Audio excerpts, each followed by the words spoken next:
Oh my God, इतना करीब आकर इतना दूर ले जा चुके हो मुझे दोस्तों। किसने सोचा था कि सिर्फ एक ही मैच हारेगा इंडिया। बोल रहा था एक हार जाओ, पहले हार जाओ, लेकिन नहीं, तुम्हें तो सब जीतना था। रोबोट के बच्चे, कितनी बार बताया तुम लोगों को कि ये रोबोट के बच्चे हैं। ये सेमीफाइनल के बाद चार्जिंग पे लगे थे और फाइनल के लिए चार्ज से उतरे हैं। ग्राउंड में आए थे तो पता चल गया था इनकी बॉडी लैंग्वेज से कि आज ये जीत के ही जा रहे हैं। यहाँ पर पसीने निकल रहे हैं इंडियंस के, हवाइयाँ उड़ी हुई थी उस वक्त से, बॉडी लैंग्वेज से ये नज़र आ रहा था। और ये लोग रिलैक्स थे। वही प्रेशर जो 1.5 लाख बंदे का होता है वो इंडिया पर ही आ गया। और सबसे ज़्यादा प्रेशर इसीलिए आया था कि पिछले 9-10 मैचेस जीत के आए हैं, तो सिर्फ अब एक मैच रह गया था, तो ये भी क्यों ना जीते भाई। खैर, रोबोट के बच्चे हैं। ट्रेविस हेड दुनिया का वाहिद ऐसा रोबोट है जिसकी मूछें भी निकलती हैं, और ये मूछें इसकी इसीलिए निकलती हैं ताकि इंसानों को ये धोखा दे सकें।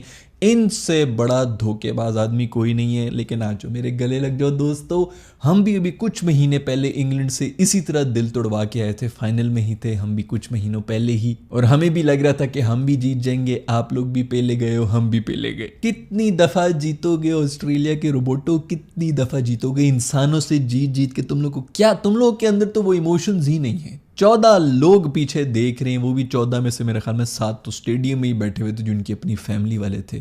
ऑस्ट्रेलिया में पता ही नहीं है कि कोई फाइनल वगैरह भी हो रहा है, और 1.3 बिलियन लोगों का दिल तुम लोगों ने तोड़ दिया है। आधी जनरेशन इस वक्त इंडिया की जो है वो नेक्स्ट 5 साल के लिए एक मेंटल ट्रॉमा से गुजरेगी। उनका कोई तो ख्याल कर लो यार। ये ह्यूमैनिटेरियन जो है, यहाँ पर कोई ऑर्गेनाइजेशन आनी चाहिए जो उनके खिलाफ कोई एक्शन करे।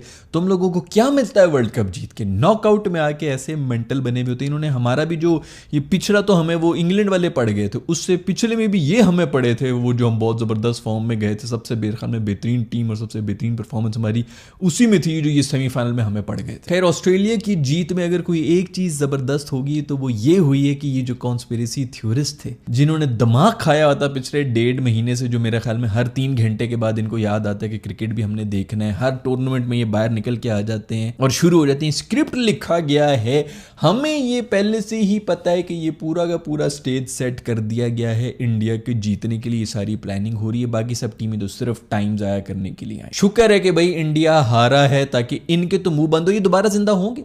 ये कभी भी नहीं मरते हैं। ये अगला फिर कोई ऐसा टूर्नामेंट होगा जिसके अंदर इसी तरह कुछ हो रहा होगा। पूरे 2 साल ये बकवासें करते रहेंगे, और फिर आखिरी दिन जब वो सब गलत हो जाती है इनकी कॉन्स्पिरेसी, तो फिर चुप करके कहीं साइड पे चले जाते हैं। ये फिर निकल के आएंगे। इनको आइडेंटिफाई कर लें, जिन जिन लोगों ने आपके सर खाए ना पिछले 35-40 दिनों में, उनको इतना बुली करो नेक्स्ट टूर्नामेंट तक कि कम से कम वो दोबारा इस की बकवासें ना करें। आप आज भी मार्श आउट हुआ है, उसने आंख मार दी, पूरा सोशल मीडिया पागल हो गया। आंख मार दी भाई, आंख मार दी भाई। गोरे हर बात पे आंख मारते हैं यार। ये तुम लोग, ये पाकिस्तान इंडिया के अलावा भी ना बाहर भी एक दुनिया कभी जाके देख लो भाई। उधर आंख मारने का मतलब कोई 2 नंबरी नहीं होता। इधर तो ना लड़की आंख मार दी, लड़की को आंख मार दी तो वो भी हो जाता है। बाहर इसी तरह चल रहा होता है, आंखें शाखें मार रहे होते हैं लोग, अपने दोस्तों को मार रहे होते हैं जिनसे अच्छा थोड़ा बहुत। लेकिन नहीं, आप लोगों ने अपने कुएं में ही बैठे रहना। आंख मार दी इसका मतलब है फिक्स। वो है जिन लोगों ने फिक्स किया होता है वो ऐसी कोई हरकत करते ही नहीं है, वो उल्टा और ओवर एक्टिंग कर रहे होते हैं। वो रोना शुरू हो जाते हैं पिच पे खड़े होकर कि हम आउट ही नहीं, लड़ना शुरू हो जाते हैं जिन्होंने फिक्सिंग बाकी की होती है। उसके बाद स्मिथ का जो LBW नहीं दिया था उसके ऊपर भी ये शुरू हो गए थे सारे चीखने के लिए कि ओहो, अगर इसी तरह लेना है तुम लोगों ने वर्ल्ड कप तो हम लाना, हम थूकते हैं ऐसे वर्ल्ड कप के ऊपर। अगर इस तरह बेईमानची कर करके तुम लोगों ने वर्ल्ड कप लेना है, अंपायर भी बेईमानची है, सारी पूरी दुनिया मिली हुई है बस बेईमानची करी। इस सब बकवास के बीच में ना जो जेन्युइन फीडबैक भी होता है ना, जिसके अंदर वाकई कुछ थोड़ी ट्रिकी चीज हो रही होती है, वो भी जाया हो जाता है क्योंकि इन सब बकवासियत। खैर, शुक्र है कि उनका मुंह बंद हुआ है भाई। इन सब लोगों को नोट रखो जो बकवासें करते रहे। खैर, जो भी हो दोस्तों, इंडिया ने टूर्नामेंट तो बहुत ही अच्छा खेला था, लेकिन फिर ऑस्ट्रेलिया ने भी बुरा तो नहीं खेला था ना। और जैसा फाइनल खेला है उसके ऊपर तो इंडिया की हार बनती ही थी। ये किस किस्म की इनिंग्स खेली है। पावर प्ले के बाद इन्होंने आई डोंट नो क्या करने की कोशिश कर रहे थे। वो मेरा दोस्त था पांडू, वो होता था, वो कहता था, उसने एक दफ़ा हमें भी कहा था कि ये लोग टिमिड होके खेल रहे थे। अभी पिछले मैच में जब बाबर और रिजवान मेरे ख्याल में बैटिंग कर रहे थे, उसने कहा था कि ये टिमिड हो गए थे। मेरी जो है ना दिल के ऊपर ये बात लगी थी। सिर्फ मेरे दोस्त पांडू को ही पता है कि किस तरह क्रिकेट खेलना होता है, और आज ये टिमिड ही हो गए। ठीक है कि प्रेशर आया, बता ठीक है फाइनल है, बट बिल्कुल प्रेशर में ये कोलैप्स कर चुके थे। केएल राहुल ने जो इनिंग्स खेली है, इवन कोहली की जो इनिंग्स थी, चलो वो तो फिर भी कुछ मुनासिब थी, लेकिन केएल राहुल ने क्या इनिंग्स खेली है, फिर स्काई ने आके जो इनिंग्स खेली है बिल्कुल किसी काम की नहीं थी। 35 से 40 रन भी और होते तो गेम ऑन हो जानी थी। जैसे कि ऑस्ट्रेलिया वालों ने बकवास स्टार्ट लिया था, बकवास किस्म की बॉल्स के ऊपर दोनों पे आउट हुए थे, शॉटें ऐसे मार रहे हैं बाहर जाती बॉल के ऊपर। भाई तुम लोगों ने 240 चेज करना है, आराम से कर लो। जो बाद में उन्होंने फिर की है वही हरकत उन्होंने बाद में भी की है जो पहले से इनको करनी चाहिए। पहली बॉल पे ही कैच हो रहा था, स्लिप्स के बीच में से बॉल निकल गई तो इनकी बचत हो गई, नहीं तो उस पे भी ये आउट हो रहा था पहली बॉल के ऊपर ही। खैर अजीब किस्म के चेंजेस हो रहे थे। आज न्यू बॉल जो है वो शामी को दे दी, इतनी कंफ्यूजन, इतना नर्वसनेस शुरू हो गया तुम लोगों को। मतलब वो जो एक प्रेशर कुकर है जो पूरे स्टेडियम का, उसके बीच में ये गए हैं और उसी में पैनिक कर न्यू बॉल आपने दे दी शामी को, और फिर पुरानी बॉल जो है उससे सिराज बॉलिंग करा रहा था। जब पूरे टूर्नामेंट में एक कॉम्बिनेशन बना हुआ था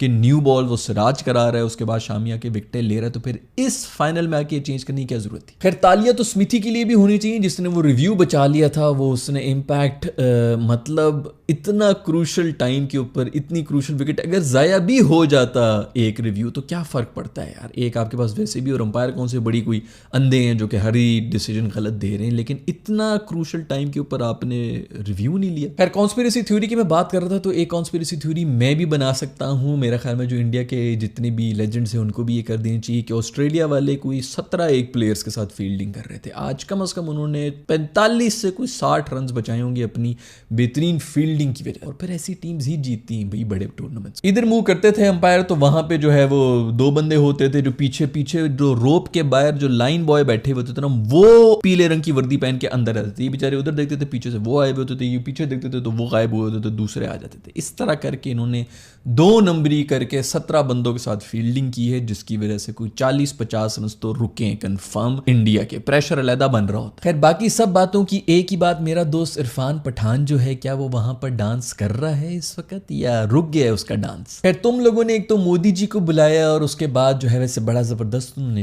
डेपर किस्म का सूट पहना हुआ था, ये वेस्ट कोट पहनी हुई, ऊपर चादर वादर शॉल वॉल जो प्रॉपर ट्रिम एंड प्रॉपर बन के आया था बॉय। लेकिन उसको क्या इस दिन के लिए बुलाया था तुम लोगों ने। मासूम आया तो उसने अपना ड्रेस चेंज करके पैड अप हो गया वो, तो उसने कहा कि मैं जाके बीच में मुझे बैटिंग करनी पड़ेगी, ये जो हालात बनाए में इन्होंने। खैर भाई वो जिस तरह पहले भी बात कर रहे थे कि वो फराह खान का वो टाना नंग टंग,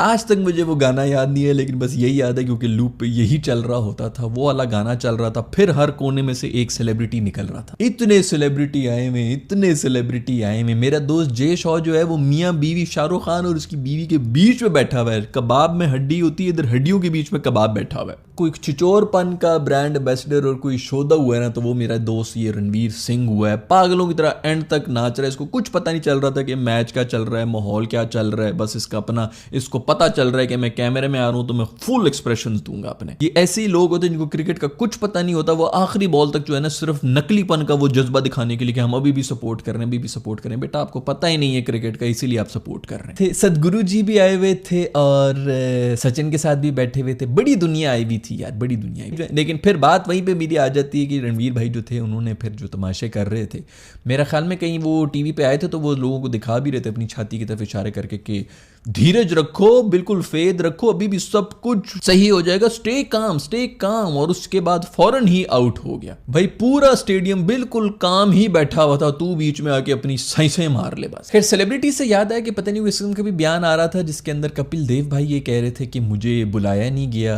और मेरा ख्याल में इसीलिए बीसीसीआई ने जो है वो इसको बुला लिया। ये अभी भी उसी दिमाग में होगा कि मैं 83 वाला कपिल देव हूँ मूवी वाला, उसको यही दुख होगा कि मेरी मूवी नहीं चली थी, मैं इधर आके जो है वो अपना ऐसा कोई एक भाषण दे दूंगा कि लोग मुझे कंधों पे उठा देंगे मैच के बाद। खैर अजीब बात है, वैसे बीसीसीआई ने अगर कपिल देव को नहीं बुलाया, मुझे नहीं पता इनका आपस में क्या लफड़ा चल रहा है। आईसीसी ने तो मेरे ख्याल में वैसे ही बुलाया हुआ था कपिल देव को, जितने भी एक्स कैप्टन्स थे जो विनर थे उन सबको बुलाया हुआ था, और मेरे ख्याल में ये कुछ ऐसा कह रहे थे कि पूरी टीम को बुलाना था, मैंने जो 83 की टीम थी। तो खैर इसलिए रणवीर भाई जो है वो पहुंच गए कि मैं भी तो 83 में था। खैर वो शाहरुख भाई भी बैठे हुए थे, इनके सामने ही बैठे थे और यही सोच रहे थे कि किन छिछोरों में फंस गया हूं मैं भाई। लेकिन जो भी हो, जो बात बात थी ना, वो जो एयर शो हो रहा था, जहाज ऊपर नीचे से गुजर रहे थे, उसका मजा आ गया। ये गाने शाने हो रही, जिसकी उनकी परफॉर्मेंसेस बकवास हो रही होती, समझ ही नहीं आ रहा होता, वो टेप पे लगाया होता, लिप सिंक हो रही होती, उससे बेहतर यही जो ना ये एयर शो ही होने चाहिए हर मैच से पहले। खैर इंडिया जीता नहीं तो हमारे को इस पे भी कॉन्स्पिरेसी निकाल के आ रहे थे कि वो ऊपर से जहाज गुजरे थे ना, उन्होंने ऊपर से बाल्टियां डाल डाल के पिच खराब कर दी। बट भाई जो भी हो, जो इनिंग्स खेली ना ये ट्रेविस हेड ने, यार तुम क्या हो, तुम मूंछों वाले रोबोट, तुमने क्या, वो इसने जो कैच पकड़ा था कंगारू की तरह ये पड़ गया था बॉल के ऊपर, उधर से ही सारी गेम बदल गई थी। खैर गेम बदली थी टॉस के ऊपर, टॉस जीत के इसने बोला है कि मैंने बॉलिंग करनी थी, तो मेरे दोस्तों से मेरी बात होती, सब यही कह रहे थे कि इससे ज्यादा गंदा डिसीजन कोई नहीं हो सकता, ये क्या बकवास है। सारे एक्सपर्ट्स यही कर रहे थे कि बैटिंग बैटिंग बैटिंग, और इसने टॉस जीत की। इवन